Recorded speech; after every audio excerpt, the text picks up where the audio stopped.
asyhadu an la ilaha illallah wa asyhadu anna Muhammadar Rasulullah.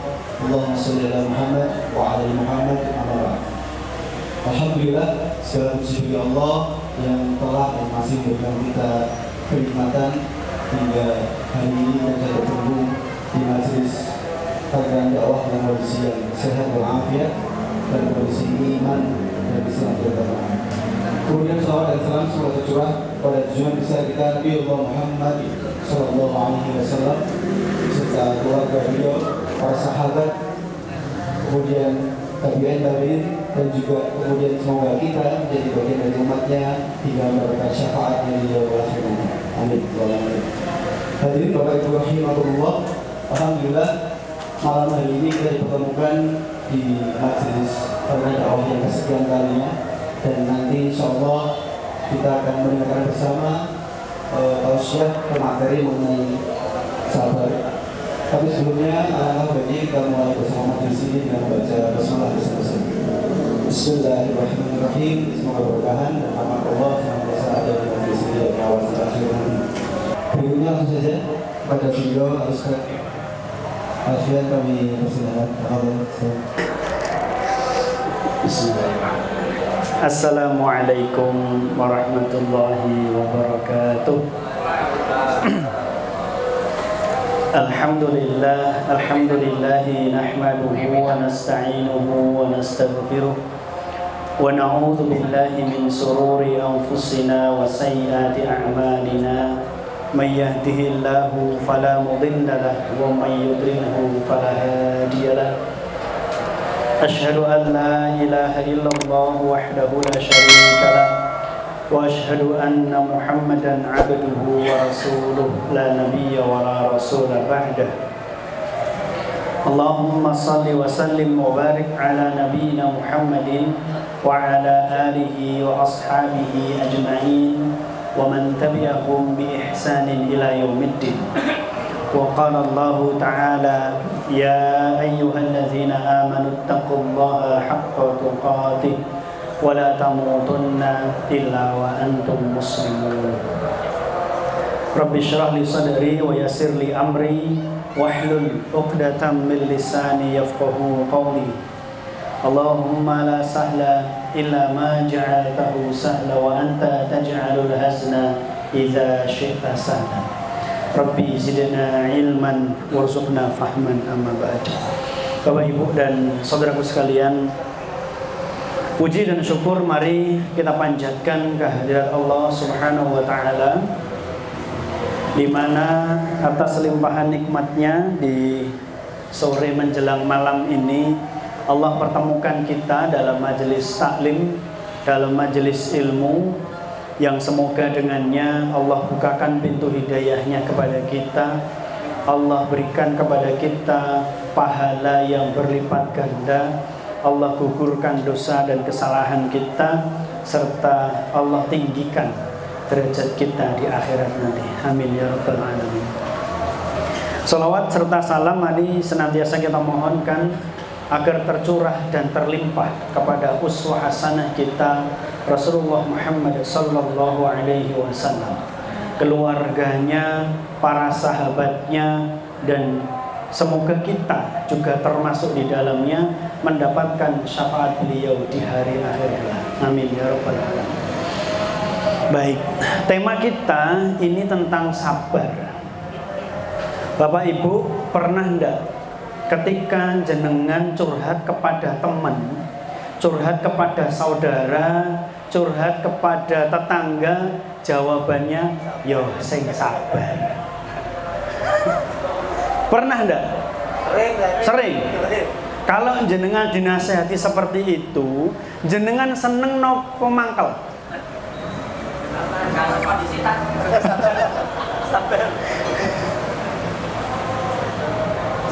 Coba jenengan jujur ya. Kalau jenengan sedang curhat tentang masalah, mungkin anaknya nakal banget, mungkin suaminya begini atau istrinya begitu, atau punya utang yang sangat banyak misalnya, setiap hari diteror sama debt collector, gede, dhuwur, hitam, tatonan. Ya, jenengan curhat sama tetangga, jenengan curhat sama saudara, ya. Kemudian jawab tetangga atau saudaranya jenengan tadi cuma mengatakan, ya wes, sing sabar. Ya, sekali lagi pertanyaan saya, pada saat jenengan mendapatkan nasihat itu, jenengan itu maknyes, ayem, tentrem, seneng, damai, atau jenengan malah mangkel, muntap? Ayo.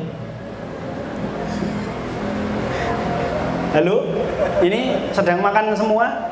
Ceritanya panjang, tapi jawabannya situ. Ceritanya panjang juga, jawabnya situ. Pripun, Pak? Jawabannya klise. Oh gitu ya. Nek sabar, ukur ngomong ngono tok aku iso. Kan begitu kan? Aku cerita saya, curhat saya itu panjang lebar, panjang kali lebar kali tinggi sama dengan volume. Lah kok ternyata jawabannya sederhana, sabar, sabar malah. Nggak dapat solusi di sini. Jadi orang ini buat yang solutif, gitu kan? Iya. Tapi saya ingin bertanya lagi ke jenengan. Kira-kira temannya jenengan, ya, tetangganya jenengan yang mengatakan ya sudah, yang sabar itu salah atau enggak? Enggak salah. Enggak salah mereka itu. Satu hal ya, satu hal. Ya ini nanti jadi renungan untuk kita bersama. Jenengan tahu Ammar bin Yasir? Tahu, Pak? Bapak tahu ya? Sahabat Rasulullah. Masuk dalam kategori as-sabiqun al-awwalun, orang-orang yang awal-awal kali masuk Islam. Ya. Dia seorang budak. Bapak dan ibunya juga demikian. Masuk Islam. Yasir itu nama bapaknya, ibunya namanya Sumayyah, anaknya namanya Ammar, maka disebut Ammar bin Yasir. Ammar anaknya Yasir, kan begitu. Ketiganya itu disiksa oleh orang-orang Quraisy, dicambuk, ya, bahasanya, dijemur di tengah padang pasir yang sangat panas, tidak diberi makan, tidak diberi minum. Jangan kalau lihat filmnya Umar, ada ilustrasinya di situ. Kemudian singkat cerita, karena memang mereka itu tidak mau kembali ke agama nenek moyang, yaitu menyembah berhala, masih tetap istiqomah dengan agamanya Muhammad, yaitu agama Islam. Maka ternyata orang-orang Quraisy itu sudah mulai kehabisan akal bagaimana supaya pengikut-pengikutnya Muhammad ini kembali lagi menyembah Lata, Uzza, Manat, Hubal, dan Tuhan-Tuhan mereka yang lain. Sampai akhirnya ketika orang-orang Quraisy itu sudah kehilangan kesabaran. Orang-orang Quraisy punya rasa sabar. Betapa mereka mereka juga menahan, karena secara definisi sabar itu artinya adalah menahan segala sesuatu yang tidak menyenangkan. Bahasa gampangnya seperti itu. Menahan segala sesuatu yang tidak menyenangkan. Maka ketika Abu Jahal itu mencambuk Ammar, mencambuk Sumayyah, mencambuk Yasir, dia itu juga menjaga kesabarannya. Tak sabar-sabar, nyambuk sampai kesel, sampai melu ngelak, gitu kan. Ternyata dia nggak kembali juga ke agama nenek moyangnya lagi, gitu. Mereka pun juga menahan rasa capeknya, rasa lelahnya, rasa penatnya karena mencambuk itu. Sampai ketika mereka sudah kehilangan kesabaran, akhirnya Sumayyah dibunuh. Alhamdulillah, Sumayyah dibunuh. Riwayatnya banyak ya. Kalau di filmnya Umar, Sumayyah itu ditusuk dengan tombak perutnya. Riwayat yang lain menyebutkan Sumayyah itu ditusuk dengan tombak tidak di perutnya, tetapi di kemaluannya, tembus sampai ke tenggorokannya. Saking marahnya Abu Jahal. Di riwayat yang lain disebutkan kedua tangan dan kakinya itu diikat. Tangan kanan dan kaki kiri, tangan kanan dan kaki kanan diikat ke pohon. Kemudian tangan kiri dan kaki kiri diikat ke kuda. Kuda itu dihentakkan sampai akhirnya kemudian kedua tangan dan kakinya terlepas dari tubuhnya. Riwayat yang lain mengatakan demikian. Itu Sumayyah, wanita atau seorang Muslim yang mati syahid pertama kali di jalan Islam, ternyata seorang perempuan, Sumayyah, mempertahankan akidah. Kemudian suaminya Sumayyah, yaitu Yasir, juga demikian. Dia disiksa siang hari, tidak dikasih makan, tidak dikasih minum, sampai akhirnya meninggal dunia. Maka Rasulullah SAW terhadap penderitaan para sahabat dan sahabiyahnya itu hanya mengatakan, sabron ala Yasir, sabarlah wahai Yasir, sesungguhnya Allah menjanjikan surga bagi kalian. Kira-kira Ammar bin Yasir yang mendengar sabdanya Rasulullah itu, dia hatinya adem atau dia malah tambah muntah kira-kira? Ayo. Atau marah? Wah, Rasulullah cek cek kok meninggal. Cek. Ada yang mematikan mic saya.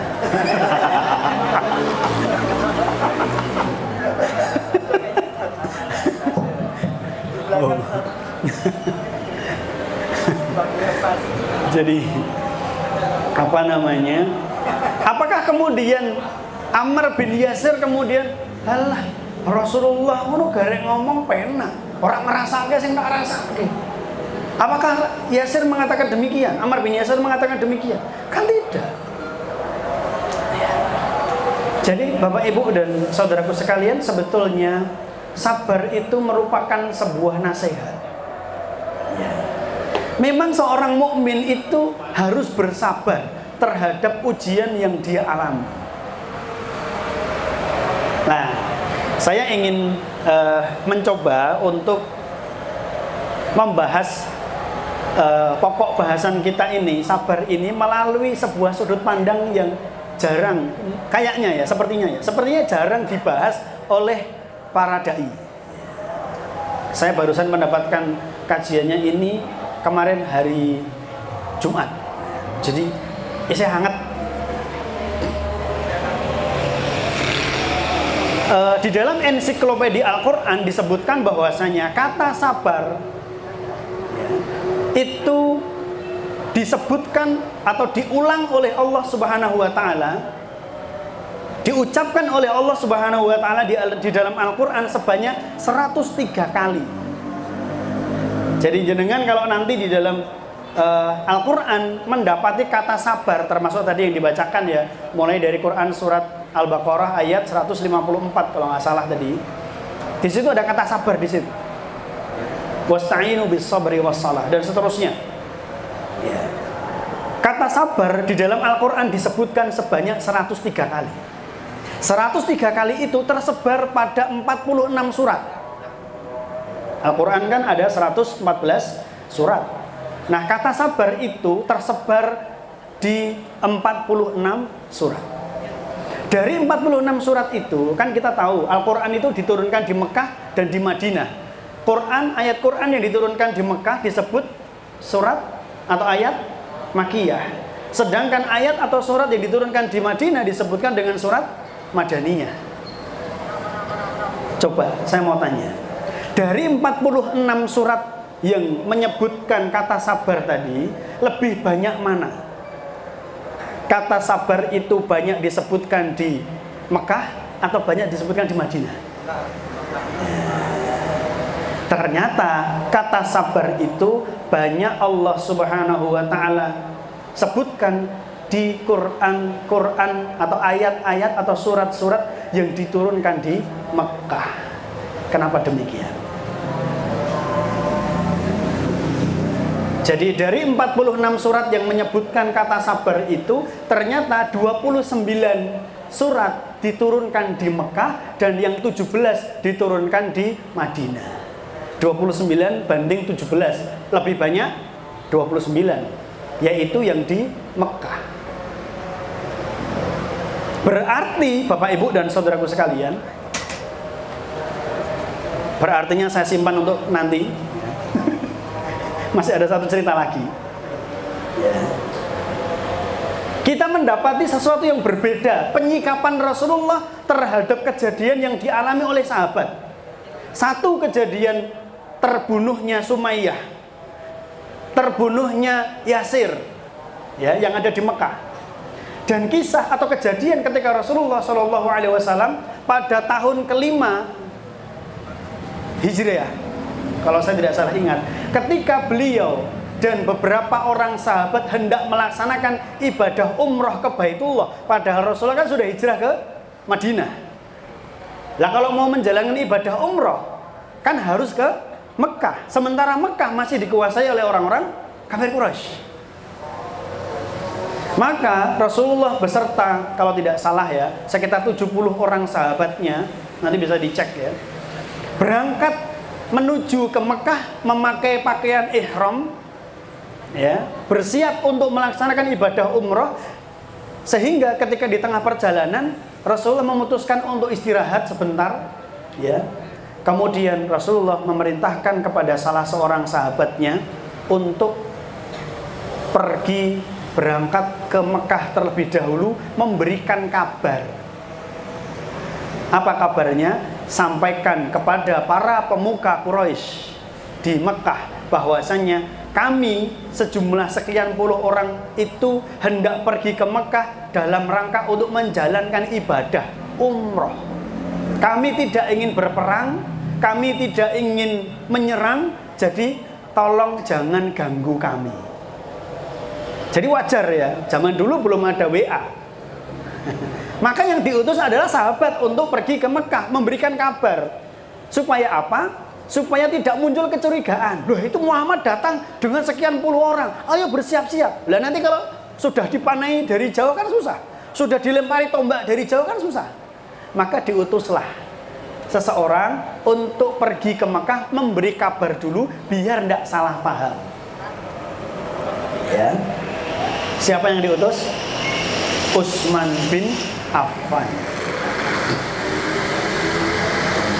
Utsman bin Affan. Maka pada saat itu Utsman bin Affan dipilih karena apa? Dia seorang bangsawan. Ketika di Mekah dulu dia bangsawan, orang terhormat. Dia orang yang dihormati. Maka insya Allah dengan diutusnya Utsman itu, orang-orang kafir Quraisy tidak ada yang berani macam-macam dengan Utsman karena kebangsawanannya itu. Betul, diutuslah Utsman bin Affan mengirimkan kabar bahwasanya Rasulullah dan para sahabatnya datang ke Mekah dalam rangka damai, dalam rangka untuk menjalani ibadah umroh, maka kita tidak ingin berperang pada saat ini. Apa yang terjadi? Rasulullah SAW dan para sahabatnya menunggu. Karena perjalanan dalam jumlah banyak itu kan jauh lebih lambat ketimbang perjalanan sendiri. Yang diutus sendiri atau mungkin hanya beberapa orang, sedikit aja. Lebih cepat mengirimkan info. Tapi Rasul dan para sahabat tidak kunjung mendapati sahabat Utsman kembali. Kemudian terdengarlah sebuah desas-desus, sebuah isu atau kabar burung bahwasanya Utsman bin Affan disekap atau ditahan oleh orang-orang kafir Quraisy dan akan dibunuh. Apa yang dilakukan oleh Rasulullah? Apakah Rasul mengatakan ya wis awake dhewe sabar wae? Apakah Rasul mengatakan demikian? Ternyata enggak. Ternyata enggak. Pada saat itu sekitar 70 orang itu kemudian mereka diminta sumpah setianya oleh Rasulullah SAW bahwa kita kalau memang benar nanti Utsman bin Affan dibunuh, kita siap untuk menuntut balas terhadap kematian Utsman. Kenapa? Karena dia seorang utusan. Dari sejak zaman dahulu kala yang namanya utusan itu haram hukumnya dibunuh. Kalau seorang utusan itu dibunuh, duta itu dibunuh, penyampai pesan itu dibunuh, berarti ngajak perang. Sampai dengan hari ini masih berlaku aturan-aturan semacam itu. Ya. Maka pada saat itu seluruh sahabat diminta sumpah setianya. Kita menuntut balas meskipun kita tidak membawa perlengkapan perang. Loh, mau umroh, tidak ada yang bawa tombak, tidak ada yang bawa panah, tidak ada yang bawa baju besi. Kuda yang dibawa juga bukan kuda perang. Jadi kalau nanti belajar kuda kan tahu bahwa ternyata kuda itu punya keterampilan sendiri-sendiri. Kuda yang biasa dipakai untuk delman, itu keterampilannya delman aja. Kuda yang dipakai untuk nanti ada rintangan, halang rintangan, ya untuk halang rintang. Untuk kecepatan tinggi, ya seperti itu. Kuda yang dipakai untuk halang rintang, dipakai untuk delman, mencolot-mencolot terus malahan, kan begitu. Jadi Rasulullah dan para sahabat tidak membawa perlengkapan perang. Tapi meskipun demikian, kita harus menuntut balas kalau Utsman bin Affan benar-benar dibunuh. Ini kan beda. Rasulullah menyikapi kematian Sumayyah dan kematian Ammar dan kematian Yasir, ya, yang mana benar-benar mati, benar-benar meninggal, dilihat dengan mata kepala sendiri benar-benar meninggal. Kok malah justru para sahabat diminta untuk sabar. Sedangkan ketika Rasulullah baru mendengar info Utsman bin Affan dibunuh, Rasulullah langsung marah, gitu. Padahal Rasulullah belum tahu betul bahwasanya Utsman bin Affan meninggal dunia, dibunuh. Pertanyaannya, kenapa? Kenapa Pak kira-kira? Nah, karena kaum muslimin ketika berada di Mekah itu kondisinya masih lemah,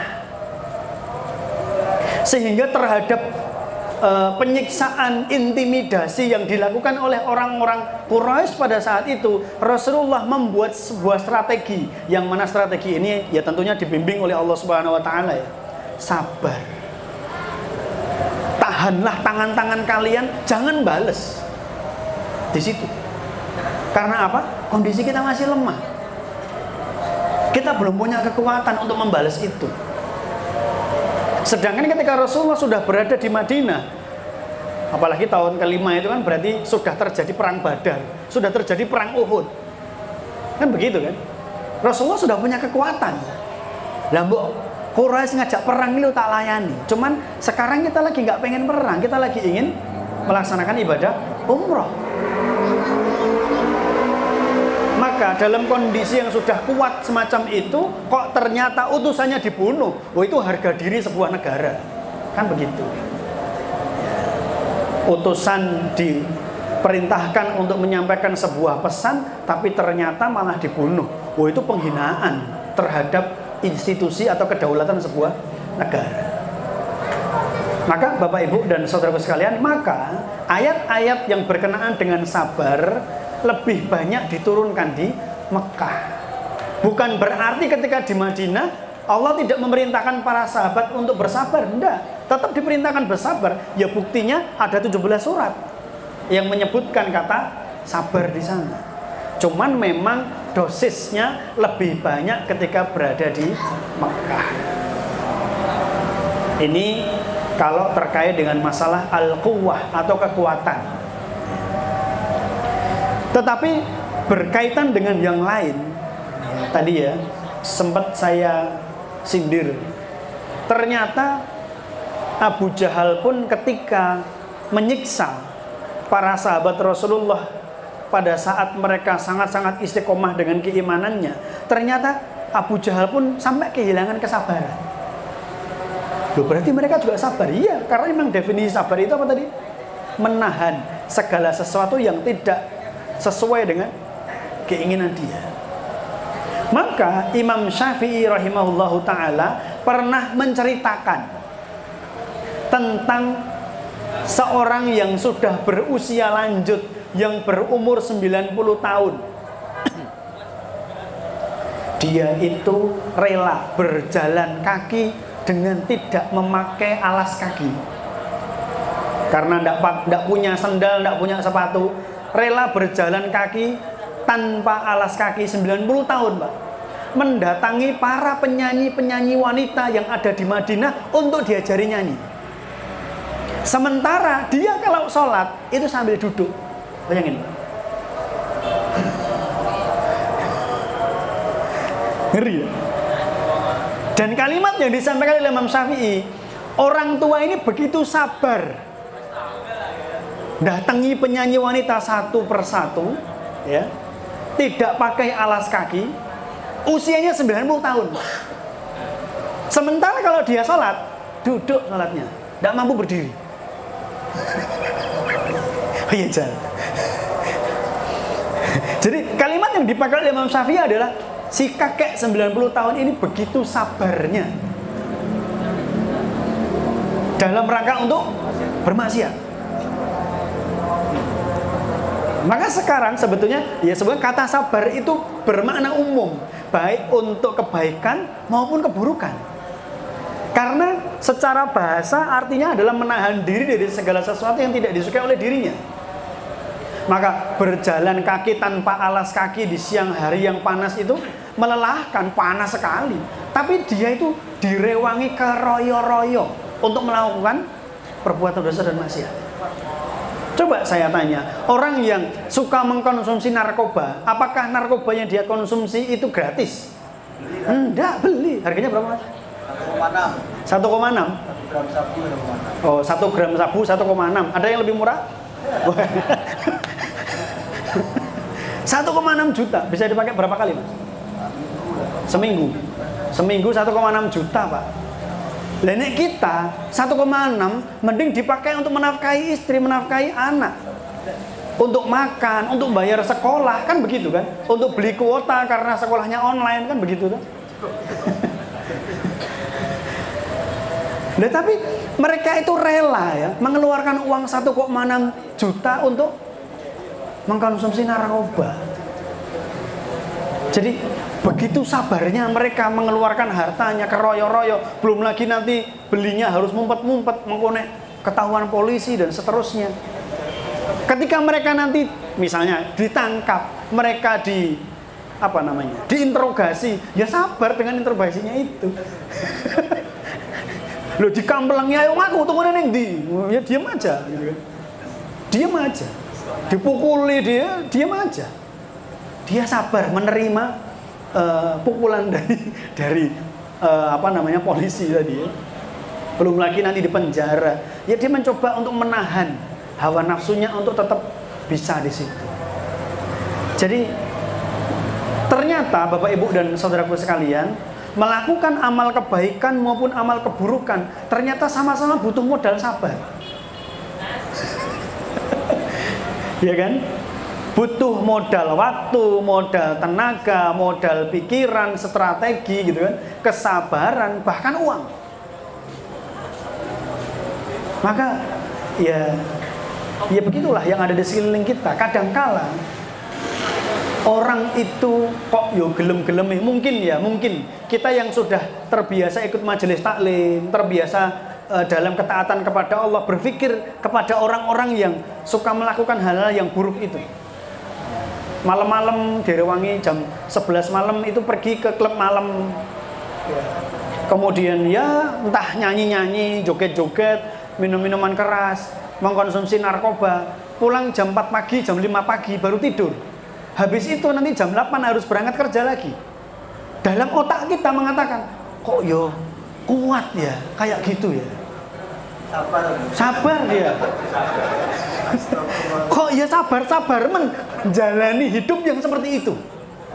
Kan begitu kan? Dari pagi jam 8 sampai jam 5 sore bekerja, sore hari mungkin pulang sebentar, jam 10, jam 11 malam pergi ke klub malam, melakukan kemaksiatan yang ada itu, jam 5 pagi pulang, tidur sebentar, jam 8 berangkat kerja lagi. Kita berpikir, kok gelem-gelemnya, kok kuat ya dengan semacam itu. Sementara mereka juga heran sama kita.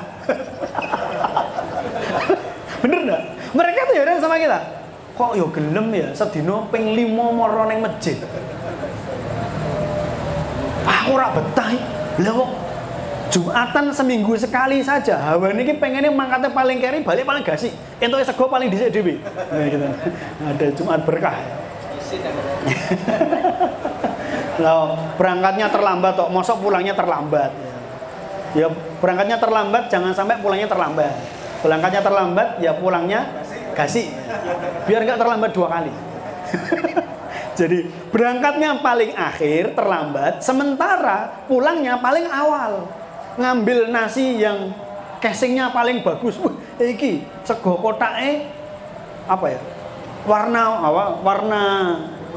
bungkusnya itu menarik. Ada tulisan selamat menikmati catering ini. Wah, iki paling enak. Jipo iki wae. Padahal luwih enak sing bungkusan kae. Jebulane iki gur kayak gitu, sementara itu wah enak kae jebule. Ya karena menilai dari casingnya saja. Jadi mereka pun juga heran sama kita. Mohon maaf, mbak-mbak yang ada di luar sana yang tidak menutup auratnya, yang suka memakai pakaian super ngapret, belinya di supermarket, milihnya yang super ngapret, gitu kan? Ukurannya harusnya XL, belinya yang ukuran S. Iku wae sing golek sing luwih cilik sing S ono ora? Nggak ada ya itu gitu. Akhirnya ya pakainya kayak gitu, ya terbuka, ya ketat dan seterusnya. Itu heran sama ibu-ibu yang berbaju muslimah ini. Kok ya betah ya, Semarang ini panas loh. Apa ora sumuk? Mereka itu heran dengan kesabaran panjenengan, Bu. Sementara jenengan juga heran dengan kesabaran mereka. Ya Allah, wong wedok kabeh diumbar-umbar kaya ngono. Apa ora izin? Satu itu. Yang kedua, di jalan itu apa ndak diganggu sama laki-laki gitu. Misalkan ya pergi ke luar beli apa sesuatu, dilihatin sama tukang ojek, dilihatin sama tukang becak, dilihatin sama pemulung, marah ndak kira-kira? Marah karena yang lihatin tukang ojek, tukang becak, pemulung. Tapi kalau yang ngeliatin orang yang naik mobilnya Pajero, Mercy, itu dilihatin senang-senang aja dia. Ya. Jadi ternyata dalam ketaatan maupun kemaksiatan semuanya butuh kesabaran ternyata. Butuh menahan diri. Mereka ketika diganggu, ya, yang perempuan yang tidak menutup auratnya itu ketika mereka di jalan raya, mereka diganggu oleh laki-laki yang sedang duduk-duduk dan nongkrong-nongkrong di pertigaan, di perempatan jalan. Mereka itu menahan dirinya untuk sabar. Menahan dirinya untuk sabar. Besok diulangi lagi enggak pakai pakaian yang terbuka? Diulangi lagi. Ya nanti kalau diganggu lagi, rapopo tak sabar-sabar gitu. Kan begitu kan? Kan begitu kan? Mohon maaf. Yang pinjem uang di bank titil dan terlambat karena corona, penghasilannya jadi terpotong separuh karena berangkatnya juga hanya separuh bulan, yang separuh bulan di rumah, nggak punya penghasilan yang lain, akhirnya nggak bisa ngangsur. Dari akibat dosa ribanya itu, kemudian dia didatangi debt collector terus menerus.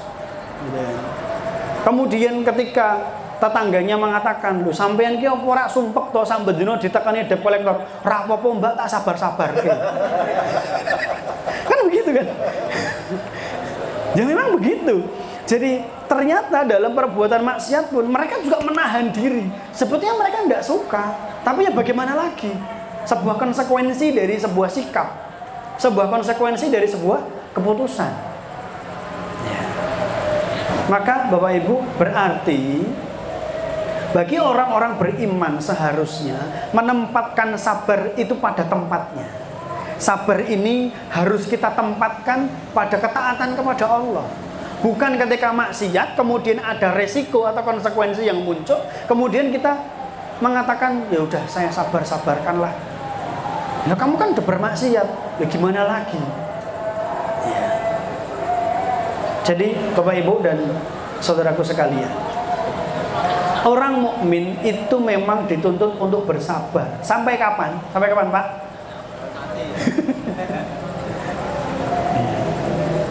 Orang mukmin dituntut untuk bersabar sampai dia wafat. Jenengan jangan mudah termakan oleh kalimat-kalimat yang sering diucapkan di sinetron. Bu, sabar, sabar, sabar. Sabarku kan juga ada batasnya, kan gitu. Sinetron kan sukanya kayak gitu. Siapa yang masih suka nonton sinetron? Saya enggak, saya telenovela. Doi.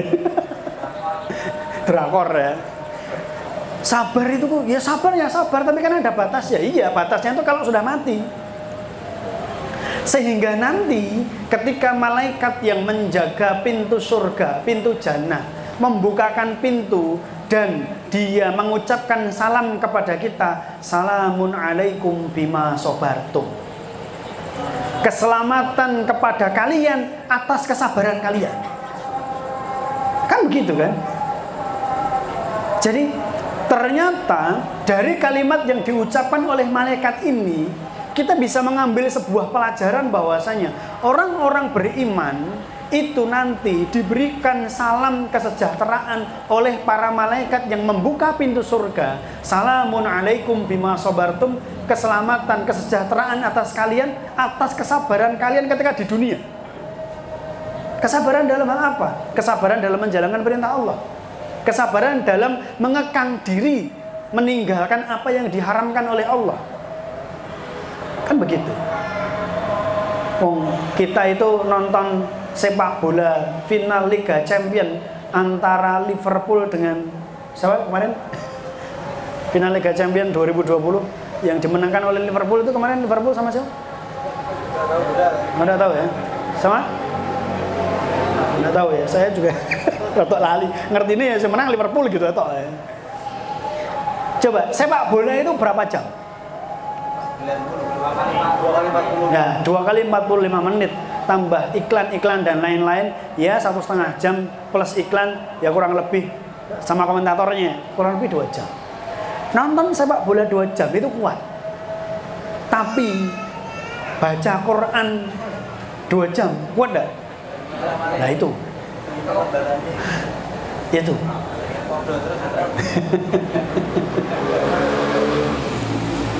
Nonton konser 3 jam kuat, berdiri padahal konser di Semang 5. Apalagi konser dangdut dan artisnya atau penyanyi favoritnya. 3 jam itu kuat.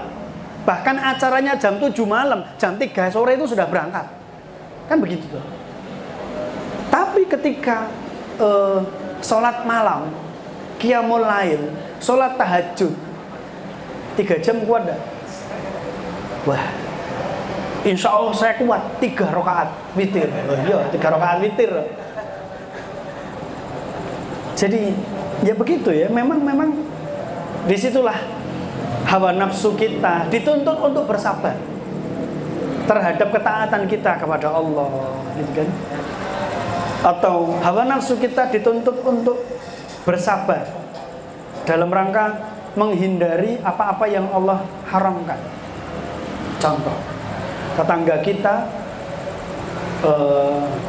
tahun kemarin beli mobil baru. Tahun ini rumahnya ditingkat, padahal corona. Selidik punya selidik, oh jebule nyeleh duit neng bank. Padahal kita tahu itu riba. Kita tahu itu riba dan kita sudah berhenti. Padahal dulu kita adalah nasabah premium. Jadi sebelum utangnya itu habis sudah ditelepon sama bank. Jadi bank itu pihak yang baik hati, nawari duit. Halo Bapak, selamat pagi. Ini hutangnya sudah mulai akan habis ya Pak, tinggal 10 juta. Kira-kira mau di top up lagi enggak Pak? Ini lagi ada promo nih Pak, 300 juta buat Bapak. Mau enggak kira-kira? Top up. Jadi melunasinya hanya tinggal 10 juta, mungkin hanya 3 atau 4 kali angsuran lagi. Tapi ternyata sudah dihubungi sama bank, 3 kali angsuran lagi kan lunas Pak. Bagaimana kalau ditambah lagi, di top up lagi 300 juta buat Bapak tanpa survei, langsung ACC, tanpa kita datangi ke rumah. Mau enggak kira-kira? Karena sudah tahu itu riba, kita enggak mau. Padahal anak-anak kita sudah, wah itu Pak, tetangga kemarin mobilnya habis beli yang baru, malah tahun ini rumahnya ditingkat. Lah kita kok kayak gini terus? Ya begitulah, orang-orang beriman itu memang juga harus bersabar atas peluang kemaksiatan yang ada potensi dia bisa mendapatkannya. Maka Bapak Ibu dan saudaraku sekalian, setidaknya sabar itu ada 3 ya. Yang pertama, sabar dalam menerima ujian dari Allah. Tadi disebutkan ayatnya Al-Baqarah 155. Minal ju' wal amwali wal anfusi was thamarat dan seterusnya. Sabar ketika menerima ujian dari Allah. Kemudian yang kedua, sabar dalam mengekang hawa nafsu kita tidak berbuat dosa dan maksiat. Dan yang ketiga, sabar di dalam ketaatan kepada Allah. Karena taat kepada Allah itu juga butuh kesabaran. Bangun pagi jam 3, jam setengah 4, atau setengah 3, atau jam 2, melaksanakan qiyamul lail atau sholat malam atau sholat tahajud. Itu kalau tidak sabar susah. Puasa sunnah, di mana semua orang tidak berpuasa sunnah, kita mungkin puasa sunnah sendiri. Kalau memang tidak diliputi dengan kesabaran, sulit untuk melakukan itu. Tadarus Al-Quran, di saat semua orang itu hampir setiap waktu dia update status di Facebook, di Twitter, di WA, di Instagram, kita tidak pernah update status isinya guru maca Quran terus. Paling update status sehari cuma 1, selainnya dipakai untuk baca Al-Quran. Disabar-sabar. Ya memang begitu. Maka Bapak Ibu dan saudaraku sekalian, sebetulnya ada banyak kisah yang bisa kita ambil. Jadi hamba-hamba Allah yang mendapatkan atau yang paling sabar itu adalah para nabi dan rasul. Mereka orang-orang yang mendapatkan ujian yang berat dari Allah Subhanahu wa taala. Sehingga mereka adalah orang-orang yang paling sabar di antara hamba-hamba Allah yang lain.